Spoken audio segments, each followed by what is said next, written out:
मी सविता महाडिक। जानेवारी 2025 आपण राशी भविष्य आपण बघणार आहोत। मेष राशीचा स्वामी आहे मंगळ, त्याचा चिन्ह आहे मेंढा। धडक मारण्याची वृत्ती हा मेष राशीच्या लोकांच्यात उपजतच असते। धाडस हे त्यांच्याकडे मुळातच असते, त्यामुळे काम करण्याला त्यांना कायम उत्साहच असतो।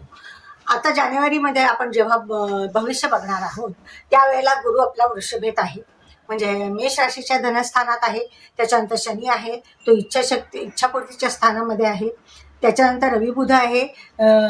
रवी सुरुवातीला जरी धनुमध्ये असेल तरी सुद्धा तो 14 तारखेला बदलणार आहे, त्यामुळे तो रवी जाणार आहे मकर राशीमध्ये। तर आपण त्याप्रमाणे राशी भविष्य बघूया।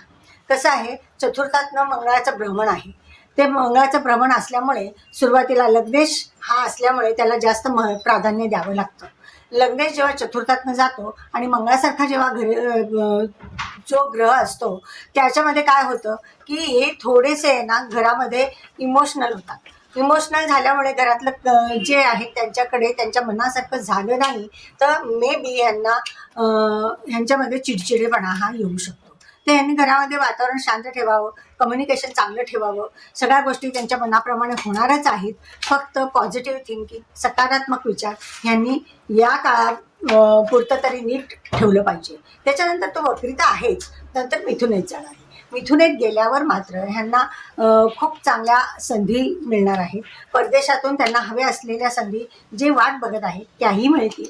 पराक्रम म्हणजे स्वतःच्या कर्तृत्वात कामामध्ये चांगली वाढ झालेली आहे। मुख्य म्हणजे दशमात रवी आहे, निर्णय क्षमता त्यांची वाढणार आहे। निर्णय त्यांचे बरोबर येणार आहेत, त्यामुळे त्यांनी काही यावेळेला उत्साहाने कामाला लागावं एवढंच सांगणं आहे।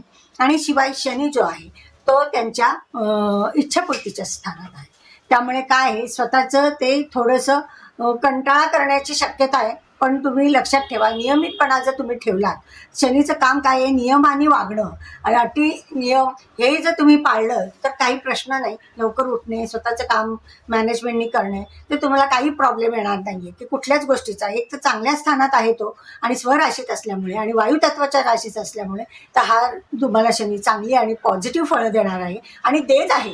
अजून तो जवळजवळ 2-2.5 वर्ष इथेच होता, आता तो संपत आलेला काळ आहे, पण तरीसुद्धा हा शनी तुम्हाला चांगली फळ देणार आहे। आणि सगळ्यात चांगलं फळ देणारा गुरु आहे। गुरु तुमच्या धनस्थानात आहे।